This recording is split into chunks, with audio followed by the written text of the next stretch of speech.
early on the bottom end of the overall standings, have some POI advantage. Can they hold their ground is the question, as TIE are already moving up from an evac tower as well as for fun. So they're eventually going to get sandwiched here because it's the fight for the information off of the survey beacon as well as the rain console that's up on the high ground of City Hall in that very tall building. And we would take a look at Sentinels with round 1 closing in very shortly in the next 2 seconds. Lynx are already having that portal ready. They're already at full blue Evos. I like the way that they're pinging ahead too, because while they end up rotating here, Gaming Gladiators are trailing right behind them, but they're getting ahead with these fast rotates like they usually do, right? And they have no issue taking a lot of these fights when they know that their backs are against the wall. The evac tower being dropped and already focusing on getting out and into that circle. So we'll see how that works out for them. Teams that are just coming off a fresh win in World's Edge, Ninjas in pajamas, all the way down in Shipyard Arcade waiting for information. And Trinity, who are going to be favored in this circle for City Hall, triple white have Sentinels landing on their faces. The triple take has been the real nemesis of our group stage. And yeah, Monsoon, that one hurts a bit, but you're not down and out. And this is the issue though. When Trinity, this is their POI, they have like little to no space to work off of because everybody rotated here quickly, so they're stuck on full whites as Monsoon stays alive. Shading his way around these nades while Blinkster takes a beautiful off angle. I love this, and he was able to get that Nemesis very early before they ended up going for that quick rotate, right? Oh! Rohai, though, breaks off that Evo shield, not trying to overextend with the Caustic Barrels, really having no other choice, too. And now just trying to see if he can try to get through these windows, but they're everywhere to haunt him. You have activated my trap card, and it's feeling really scary down there with the triple barrels, but they do get in, they destroy them, and lay claim to the lower floor of this building. For Trinity, it's really difficult. You do have that caustic. You can isolate those and throw more barrels onto this staircase to prevent them from full sending up. But with Blinkster on that Wraith, can easily just portal, enter the void, and siege if they want. And the teams too, just kind of overlapping them with Keon also right there. For fun, by the way, the first team out of this lobby. They've only been able to get 14 points over the course of these last 3 games, and even with game 4 in their pocket now, fortunately seeing him back in the lobby while Sentinels are holding it down inside this building. We're able to get Fun to barrel up in here too, because while they do play this safely, they're calling the zone pool over in this direction with so many other teams like Gaming Gladiators who went for a quick rotate, AGG who's also looking at TIE, and Trinity still managing to stay alive. Just over 60% of our teams currently in that next circle, up by City Hall. Zeddy, you know, when you really start to think about a team that you weren't expecting to perform at this level, this is the roster. And I'm really excited to see what they're doing because they're exceeding the expectations of teams that we thought of like Alliance, right? But it's Zeddy crushing the field. Tyler FPS, that replay of seeing them be the first team to exit the lobby. Now, here's why this is a big issue for Fun Esports, Vicky, is they are on the cusp of the bottom 6 and being sent home early after groups. Right, because after this game, you only got 8 games left to go to actually turn things around. It's tough when so many other teams are going to start playing a lot more aggressively as these games progress to prevent these teams who are showing that weaker stance in the bottom 6 from being able to turn things around, especially when you deem them as threats, depending on how the POI draft goes when it comes to being in that Survivor round. So you can already see, too, Zeddy already rotating through Energy Bank right behind RRQ, which, by the way, very surprised to see how quiet they've been thus far over the course of the last 3 games. Trying to turn things around on E-District. Alliance too, as RRQ send one of their members to get the Evil Harvester right there closer to that ring console. And Alliance kind of trailing on the other side of that choke. But while we take a look at AG, love being able to hear from Yanya and his experience. This is a team that has gone through so many changes before they get back into being reunited once again. I love seeing how their journey has brought them to, I want to say, one of the best performances we've seen them put down in group stages. You know what? I'll echo that sentiment because usually that is a team that will qualify on the last game of a last series in groups. And to see them starting in a 3rd place on our series today for this one, that's a great way. For PXX, just inside the top 10 on all whites, moving towards that circle, man. We got to get those Evos leveled up. It's rough out here when you're on the sticks. They took their shoes, and now they're trying to stay alive before they're going to end up rotating on the outskirts right behind NIP. That's going to be a pile-up to look out for because Neon Square does have that survey beacon, so the teams that want to kind of hang around Blossom Drive, try to get some KP, will have to eventually rotate through Neon Square, where PXX could wait to 3P this and then also get the Evo Harvester that's right to their south side, out in the outskirts of Street Market, and then try to engage more confidently here, because Reject will also be waiting for that 3-squad pile-up in the Southern Choke once a lot more of these teams find their situation in these buildings in the final zone. One thing to note when you're talking about that pile-up on the southwestern side is Zeta Division is over there on that survey beacon. Now, Zeta is actually one of the only teams to run Bangalore. They threw Yuka F on the Bangalore, and anytime I see Yuka on a Bangalore, things are about to get wild for the lobby. And if you're 17th place coming into the final 2 matches of a series, turn it up. Go back to Old Reliable, do what you gotta do. If it ain't broke, don't fix. Sticking to your guns here, while Alliance taking a little slow. They're feeling the pressure while we take a look at KNC, who are going to prio getting that survey beacon. It looks like they were able to scan the ring console just earlier. You saw it grayed out, so they're going to be able to take that evac tower, get up onto the high ground. While Team Nemesis are also looking to get aggressive. Saker's going to be able to reset here too.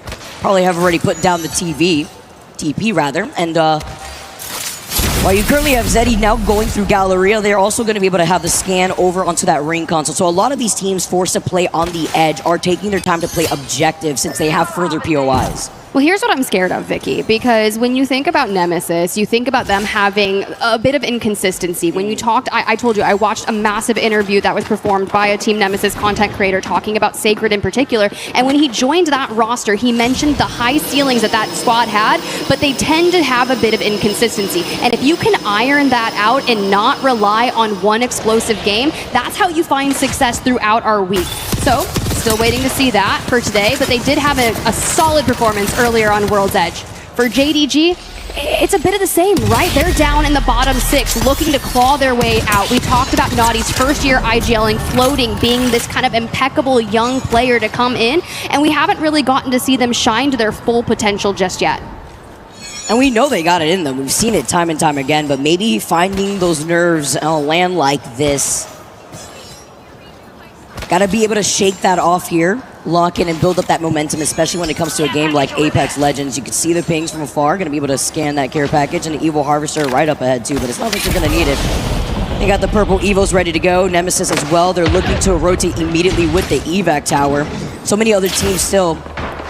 Zeddy's also looking to pile up on top of Team Nemesis. That's going to be a fight over by Energy Bank, but let's take a look at Zeta currently right now. Also having this poke fight over onto the northern side of the zone before swapping over to Energy Bank. It's a TP insurance policy with the amount of ultras that we got. And Albert Lily was able to get the finishing blow and the follow-up onto Deeds before the recall comes in. All right, through the Dark Veil we go, hunting down the last member of Zeddy. And you can see Dupe out into the distance, and Nemesis, look, we're starting to heat up. At least we took down 2 for JDG. They found PXX, who have now upgraded themselves from their triple napkins to a suite of blues. Angles are needed. Alter does have to get out of jail. The nade, the mother load, things are ready to go from floating. And after we just highlighted how they've been falling behind here, this is an opportunity to change things up. Shui's forced to be out of the fight temporarily. He's going to be able to pop the shield bat in the zone.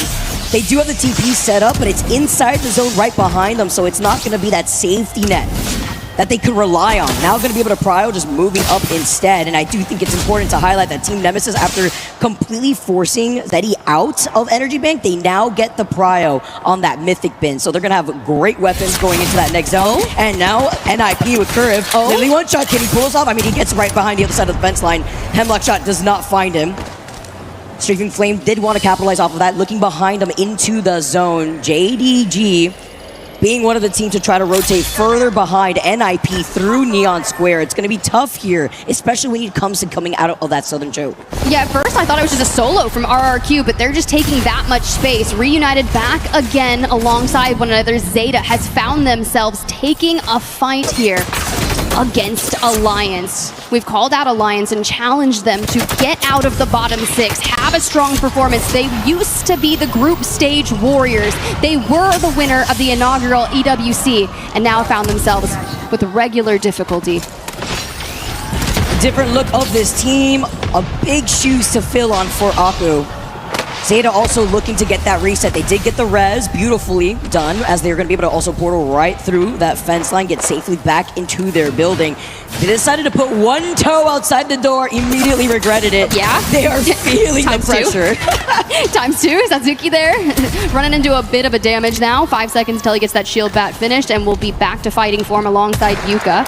Thanks to Bang's passive, if you're going to be out peeking with that, it's perfect for him to do so, alongside an infinite ammo, 30-30. Now, they've waltzed their way into the north. We're not into the next circle just yet. Teams they're going to have to fight through, AG Global, Gaming Gladiators, but back to the south we go. Zeddy, PXX, JD Gaming, and RRQ. It's going to be a bloodbath here with, what, 5 of these teams, with RQ now managing to make their way on a big pile up, giving them the opportunity and timing to now move up before they get gate kept, because Reject are waiting for them on the other side of the choke, where JDG are forced to go through. Same thing for Zeddy here, as you're going to see the kill feed light up. 19 squads left, but not for very long. You take the TP through, and NIP go out next. Whoa. You follow up, it's up to Duke, but the chants are not enough to carry him through, as Zeddy are the next to go down, and RRQ are able to reset. That's okay. We get Easy Flash back up on his feet alongside Pricey and Strafing, and they live to see another day, so long as they can contend with VKG, maybe Geekay as well. And JDG having issues of their own. Reject, a former map winner,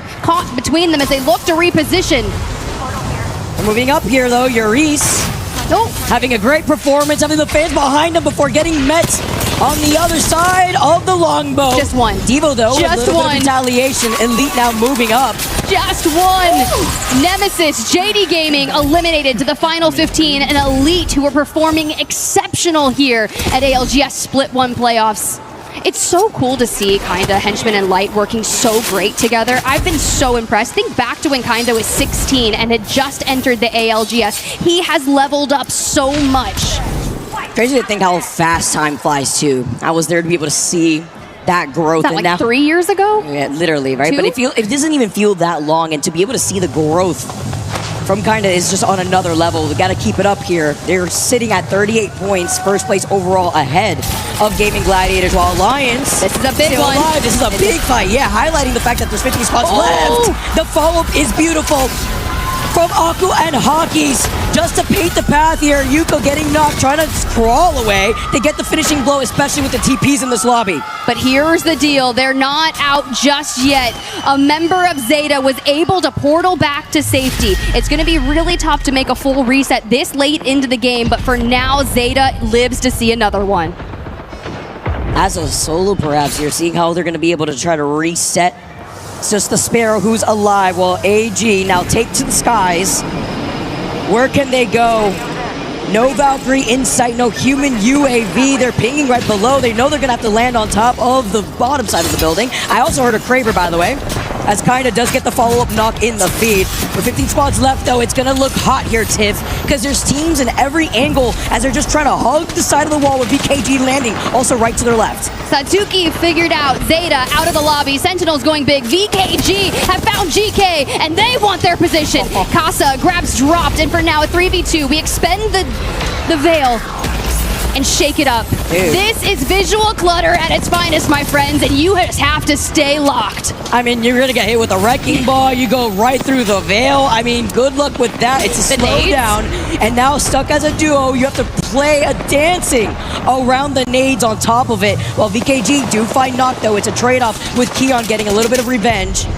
Only 2 members left here for VKG. I love the fact that you have Mad Maggie still available in this game 4. You get that tick damage, you get just enough to finish off Nutt, and you dive, and you completely annihilate GK Esports. But now you see Sentinels also in trouble. Blinks are literally one shot. And you had Trinity playing King of the Hill on top of that building the entire time. We lose out on Reject, but this is where Game and Gladiators makes their presence known. Nice work from Lufka, 1 HP before falling. He drops the Maggie Ball, and Zane tries to clutch up against Deep Cross Gaming and gets it. That looks so funny, and he just dropped all over his head, literally. Playing a whole different game, while Alliance are holding onto the high ground. They're playing very split. I'm hearing the crowd give them their energy, and they're playing split to take space on purpose, because a team who does have ring priority is Kenotrope, but RQ can capitalize off of this here. As you see Blast playing up that low ground, you see Alliance now trying to hold more of that space, but with one member down, Lufka's not going to be able to fight alongside GG. We didn't get the death box reset just yet. That's why they kept that going. 7 seconds are needed, and Lufka will be back into the game. We can focus on the rotation. When you have 34 seconds to make this from the low ground, Lufka not going to make it back in the rings, taking him down. The last Cinco likely to play as a duo, but that's okay. 2 points out of the top of the leaderboard, and it's Elite EU on your screen at the top. They could inch forward on the edge of zone. It's still kind of over by that low ground, as we've seen the zone before, but it's that pile of man over in this building alongside Elite. Kaina's going to be able to reset on those shields. He hears the fights. It's Sentinels piled up together with Trinity, PXX, Alliance on the back end to try to clean up some KP. And they're done. Alliance are out. VKG have fallen. Into the top 10 we go. And the 2 and 3 teams at the top are still alive. Can we talk about the fact that there are 9 squads left? With this final ring about to close behind their backs, GG do end up getting the res. We get him back. Let's go. They're hogging the edge of the zone, but it's going to be crazy to see what this pile up on the southern side where this building is, right where Trinity's standing on. The team that has this POI advantage, that has been here from the beginning, a team that finds themselves on the back end of the overall standings. Can they start coming alive? They have 1 KP with 8 squads left, 23 seconds to go before this final ring closes. They've had to kind of keep out of sight. They didn't have a ton of nades towards the end game and only so many angles they can take. Obviously, people have been hiding from them to deny them kills, but Ty here. An infinite ammo Kraber to punish anyone who peeks out for just 2 seconds too long. Do it. I see it. Grab that catalyst. He's hungry. Just 1. I was something like counting. Oh. I'm like so ready. I'm like, my heart rate is like climbing inch by inch. So they said Hasta La Vida. They took that portal up. Kino Trope, by the way, who has been here for so long, get evicted while Zane is getting blasted here. Can we hold? By the drill. Oh, unfortunate for both of them. They take too much damage, even though they're hiding right there behind the other side of the Newcastle wall. It's not going to be enough. He TPs through, and Trinity do get eliminated. They go out in 7th now, and this is the pileup that we were expecting. Sentinels get eliminated next. Elite hold high ground. The team that wins on high ground here easily takes the game, and Gaming Gladiators need to stop TIE from moving up. And PXX fall to AG Global just ahead of Elite. Niazul down, and that Devo is going to shred for Gaming Gladiators. Back up to a full team of 3. They have AG Global has fallen into the final 3 teams. Last 3, Elite now move up. Light a little bit out of the fight here while Henchman gives them suppress fire. Beautiful cracks. They're looking to get the kidnap. They're dancing around the portal here. Between Elite and Gaming, TIE are out of this fight. They don't have the altar. They do not have the ability to TP up. They're just forced to watch this happen as Henchman and Light, the Devo, doing just enough to find Blast. Gaming Gladiators now forced to look ahead. They know there's another team that's supposed to come. FJ went for a portal. They portaled. They went back. Gaming Gladiators are down, but Elite are so healthy, and Ty make their approach, and they do what they can for now. They just have to find F-Chan. He has the Kraber at the bottom, but Elite take the win. Fortunately for TIE,